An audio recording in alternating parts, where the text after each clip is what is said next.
Here's a question for you. What happens when the greatest winner in sports history tries to build a winner instead of being one? Michael Jordan. The name is synonymous with victory. 6 NBA championships, 5 MVP awards, the undisputed GOAT. On the court, his will was law, his talent unquestioned, his mindset the blueprint for conquering any challenge. But in 2001, that blueprint failed catastrophically. As the new president of the Washington Wizards, Jordan held the first overall pick in the NBA draft. With it, he selected a raw, 19-year-old high school center named Kwame Brown. It was a decision that would instantly become infamous, a defining blunder that branded Brown as one of the biggest draft busts ever. And it exposed a shocking truth. The man with a perfect read on every defense on the planet completely misread human potential. The ultimate competitor, who trusted his own will above all else, failed to understand the will of others. How does the mind that engineered 6 titles produce one of the worst picks of all time? This is the story of Michael Jordan's most costly lesson, that the ruthless drive that makes a god on the court can be a fatal flaw in the front office. This is the story of the pick that proved that the hardest thing for a winner to do isn't to win, it's to build a winner. Welcome to Hoop Sagas. I'm Bob. So, how does the greatest competitor of all time end up making one of the most infamous draft picks in history? That's the puzzle we're solving today. The story of Michael Jordan and Kwame Brown isn't just about a bad pick. It's a masterclass in how genius in one arena can lead to blind spots in another. It's about the brutal, expensive lesson that forced a god to learn how to be mortal. If you're ready to dive into the mindset, the mistake, and the legacy, hit that like button and subscribe. It truly helps us bring you more stories like this. Let's get into it. Michael Jordan's entire operating system was built on a single brutal equation. Talent plus relentless will equals victory. It was a simple black and white code that never failed him on the basketball court. But to understand why he later applied that same rigid formula to building a team with disastrous results, we have to go back to the moment that equation was first written. The foundational event wasn't a win. It was a rejection. The story of young Mike Jordan getting cut from his high school varsity team is part legend, but the emotional truth is absolute. He was a sophomore, a bit undersized, and is taller. Friend got the last spot on the varsity roster. Jordan was placed on the junior varsity team. It felt like a profound dismissal. He went home, closed himself in his room, and cried.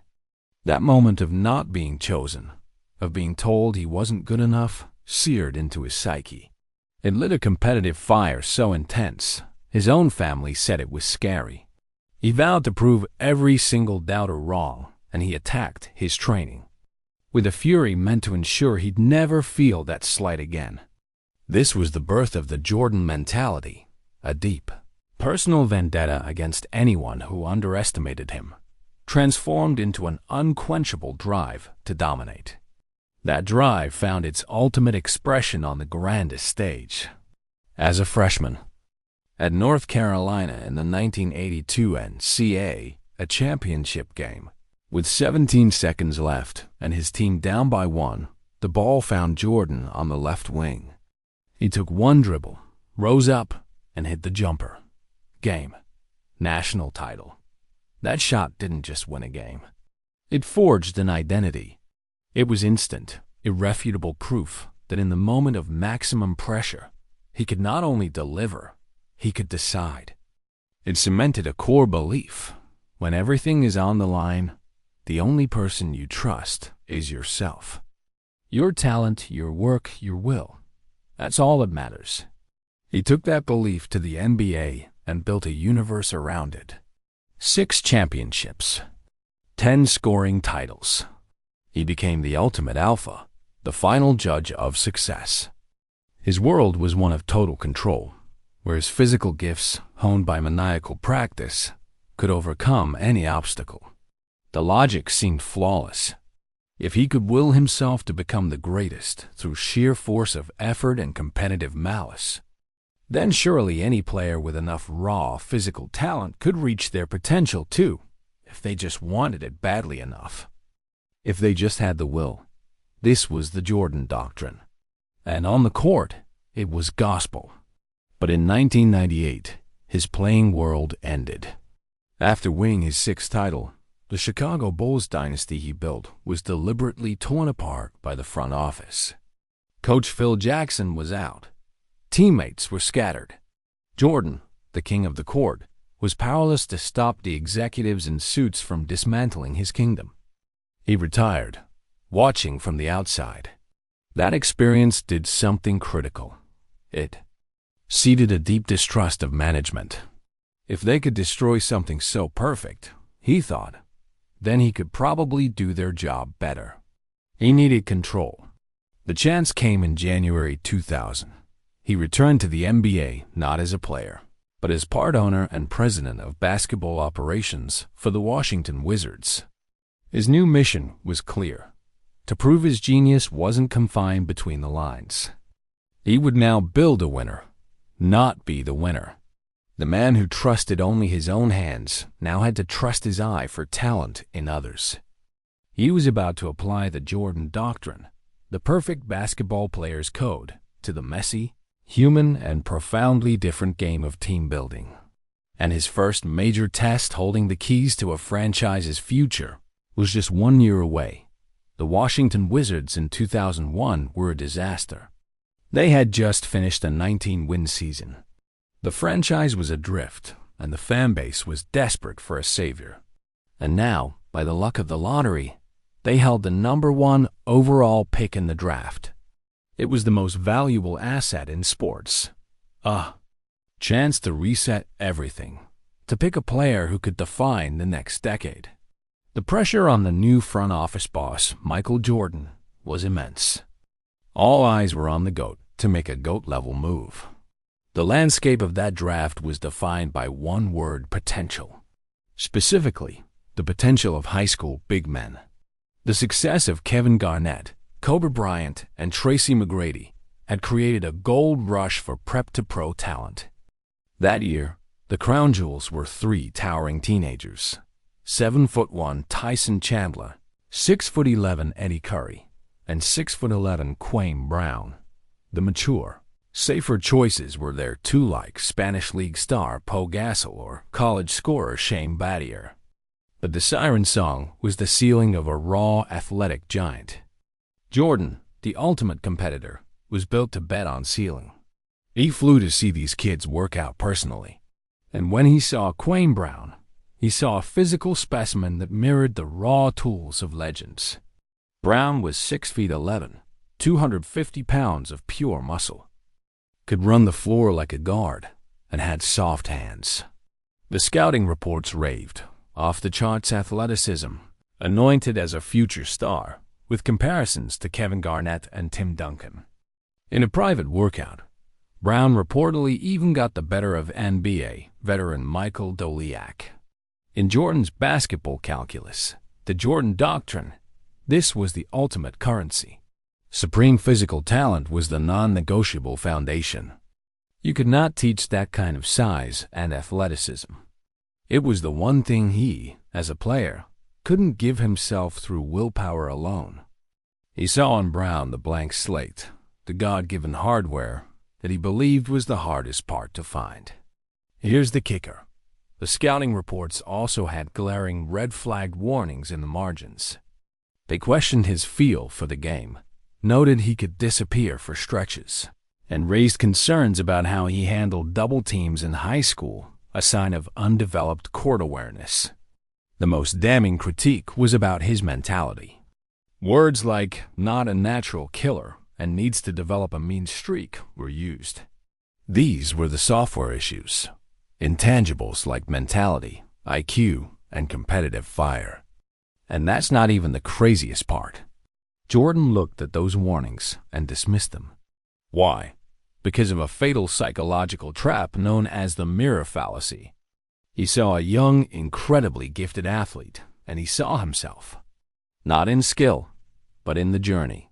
He believed that Kwame's deficiencies, the lack of polish, the need for a killer instinct, could be solved the same way Jordan solved all his own weaknesses, through relentless, brutal, demanding work.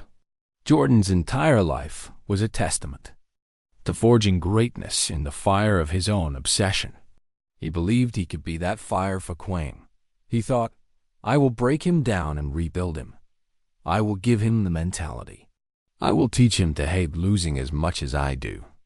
It was the ultimate player's arrogance, the belief that his own psychological makeup, perhaps the most unique and ferocious in sports history, was not just teachable, but transferable through force of will.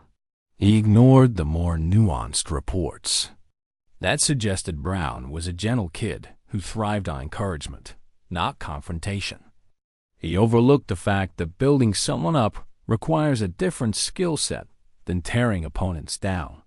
The executive Michael Jordan was trying to solve a human development problem with a player's confrontational toolkit. He valued the hardware, the body above all else, betting that he could personally write the software. It was a monumental gamble rooted in the deepest conviction of his own success story. On draft night, the decision was made. With the first pick in the 2001 NBA draft, the Washington Wizards selected Kwame Brown, a 19-year-old center from Glenn Academy High School. It was a pick dripping with Jordan's confidence, a direct application of the Jordan Doctrine to team building. In that moment, he wasn't just choosing a player. He was validating his entire worldview as a manager. The success or failure of Kwame Brown would now be the ultimate test of a terrifyingly simple question. Could the mindset that created a god on the court successfully build a team from the front office? The answer would redefine them both. The disaster wasn't gradual. It was immediate. Kwame Brown, the anointed savior, stepped onto an NBA court and looked utterly lost. The physical gifts were there, but the game was too fast. The pressure was paralyzing. The confidence that should have been carefully nurtured was instead systematically dismantled by the very man who drafted him. Michael Jordan, the executive, who bet on him, was also Michael Jordan, the teammate and de facto coach, and he employed the only teaching method he'd ever known: brutal, unrelenting public confrontation. In practices, Jordan would target Brown, trash-talking him, challenging him, hurling harsh and demeaning insults at him in front of the entire team. He was trying to ignite a fire, to provoke the killer instinct he felt was missing. But you can't strike a match on wet wood. Brown was a sensitive teenager, not a hardened veteran. He needed building up, not breaking down. The pressure cooker environment broke him. Teammates described him being near tears after savage workout sessions. The prize prospect began playing scared, overthinking every move, terrified of making a mistake and drawing more fury. The Jordan Doctrine of forging through fire was melting its subject. The #1 overall pick averaged a dismal 4.5 points and 3.5 rebounds as a rookie, shooting under 39%. The label bust was already being inked. You're not going to believe this, but the consequences of this failure spun so far out of control that they forced the architect of the disaster to make an even more stunning move. With the Kwame Brown experiment looking like a catastrophe and the Wizards going nowhere, Michael Jordan did the unthinkable. In September 2001, he announced he was coming back. Not as an executive, as a player. The 38-year-old owner and president of basketball operations was lacing up his sneakers to play for the team he had just failed to build. Here's the kicker. This was the ultimate admission that his front office solution had failed. He was retreating to the one identity, where he still had total control. Player Jordan.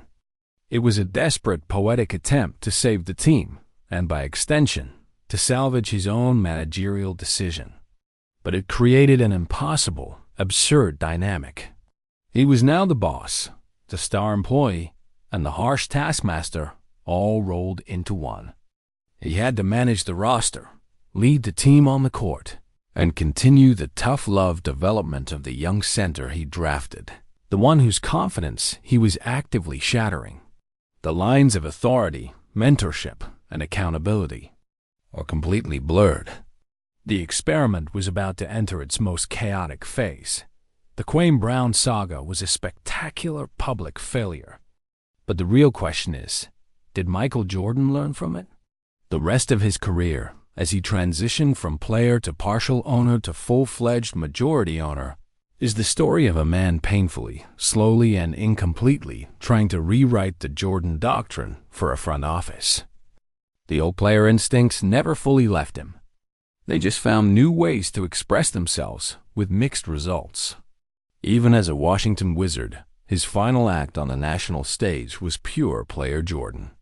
At the 2003 All-Star Game, in his last season, with the game tied and seconds left, the entire arena knew who was taking the last shot.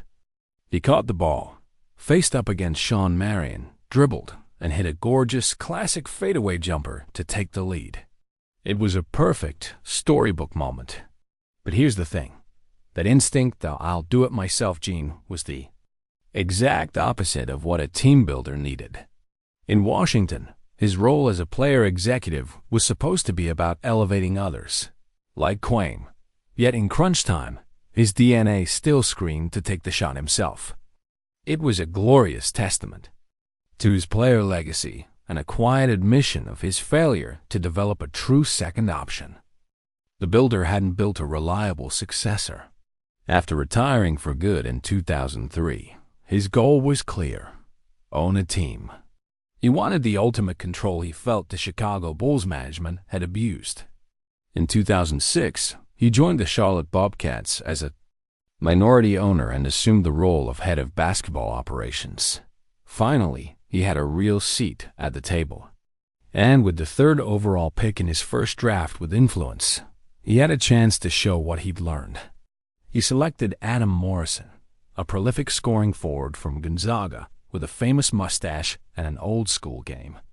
Morrison was a polarizing prospect, a skilled scorer but a defensive liability, with concerns about his athleticism at the NBA level. Case in point, it was another bet on a specific, traditional type of basketball skill, scoring, overlooking broader limitations. Morrison's NBA career flamed out quickly due to injuries and ineffectiveness. The lesson? The specific player evaluation blind spots that led to the Kwame pick overvaluing a certain profile, underestimating fit and modern NBA demands, were still present. The manager's eye was still filtered through the player's preferences. In 2010, he achieved his ultimate goal, purchasing majority control of the Charlotte Bobcats, later Hornets. He was now the boss, with final say on everything. The stakes for his decisions were absolute. So, did the learning curve finally steepen? The evidence is mixed. There were still high-profile missteps, like drafting center Cody Zeller fourth. Overall, in 2013, a solid role player, but not a franchise changer for a pick that high. The team cycled through coaches and remained mired in mediocrity, making the playoffs only 3 times during his 13-year majority ownership. But to be fair, there were also genuine hits that showed evolution. Drafting Kemba Walker 9th in 2011 was a masterstroke selecting a proven, tough-minded winner from college, a leader who became the franchise's all-time leading scorer. Picking Miles Bridges 12th in 2018 showed an eye for modern athletic wings. The brutal public failure with Kwame Brown seemed to have instilled a degree of caution, a slightly greater reliance on his scouts, and a move away from pure, raw athleticism. As the sole criterion, the Jordan Doctrine was being amended, but not discarded. The journey from a player who trusted only his own will to an executive who could consistently build a winning organization was far longer and more complex than anyone, perhaps even Jordan himself, had imagined. The answer to whether he ever truly cracked the code lies in the final balance sheet of his tenure. Publicly, Michael Jordan was the ultimate alpha, ruthless, demanding, and famously harsh. The image of him berating teammates in practice, fueling the Jordan crying meme phenomenon, is legendary. It was a persona built on a fundamental intolerance for what he perceived as weakness. In his world, either you had the killer instinct or you were prey. But what few people realize is that to the small, trusted circle inside his orbit, he was fiercely loyal and incredibly generous. There are countless stories of him providing for longtime friends, assistants, and even covering massive medical bills for his personal trainer. This is who he really was, a man whose loyalty and protection were absolute, but were granted only to those who had proven themselves within the rigid boundaries of his trust. It was a binary code. You were either in the circle or you were outside. And if you were outside, you were subjected to the full, unforgiving force of his competitive furnace. To understand this divide, you have to go back to the two forces that forged him. First, the early rejection that created the prove them all wrong drive, a mindset that inherently creates a hierarchy with doubters at the bottom and proven winners at the top. Second, and more profoundly, the murder of his father, James Jordan, in 1993.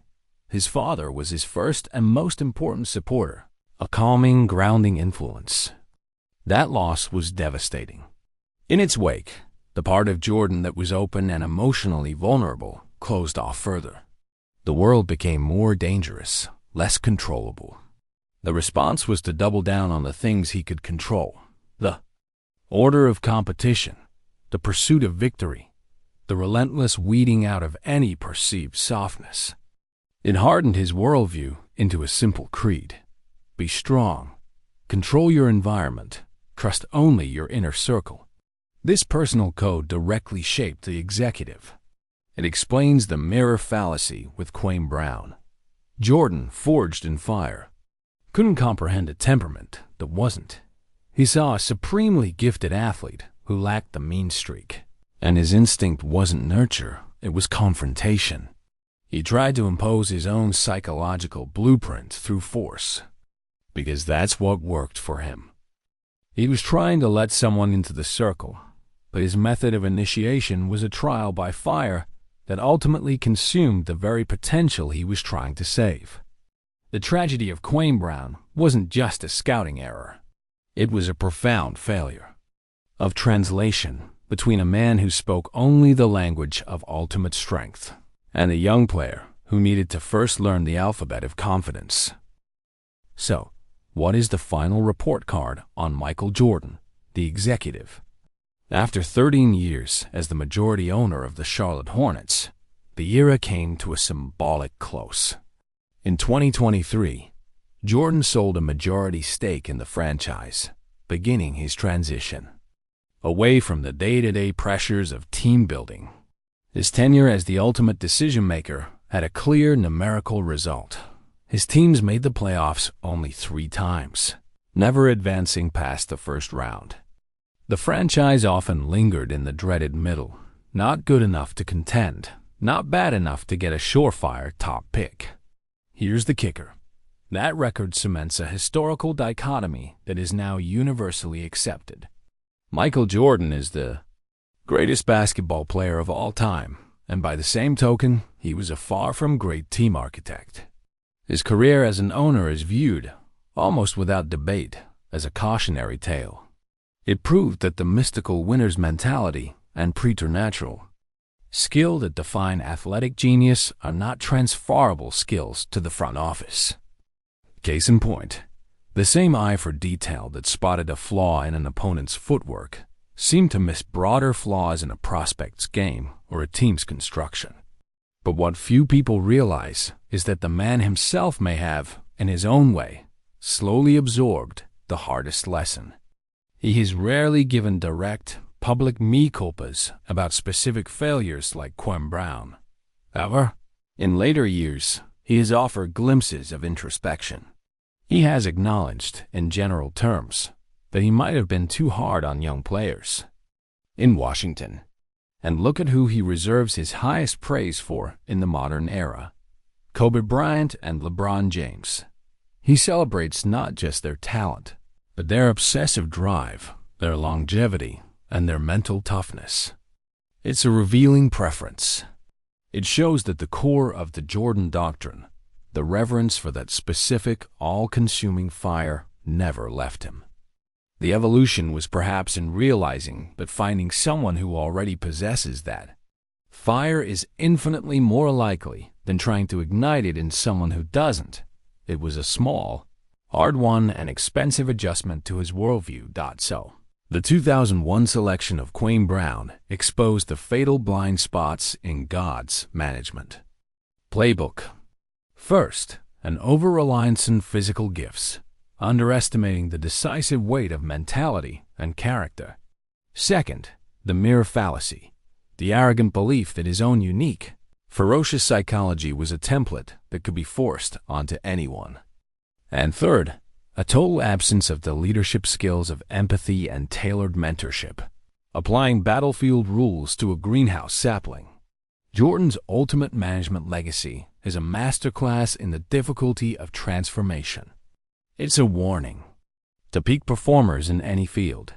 The ability to solve complex problems on your own stage does not translate to the ability to construct systems and develop people within an organization. His very public failure forced the entire basketball world to take psychological profiling in the draft more seriously and to value patience in player development. Jordan's story teaches us that the most brutal opponent a legend ever faces is often the ghost of their own past success. The distance from being the undeniable truth on the court to becoming a leader who empowers others can be a far greater leap than from the hardwood to the rim. His towering greatness and his very human limitations together form a complete and profoundly cautionary legend. What do you think? If Jordan had picked Pau Gasol first overall in 2001, would his entire reputation as an executive be different today? Let me know your take in the comments. If this story gave you a new perspective, please hit that like button. Subscribe to Hoop Sagas for more deep dives into the minds and moments that define sports. I'm Bob. Thanks for watching.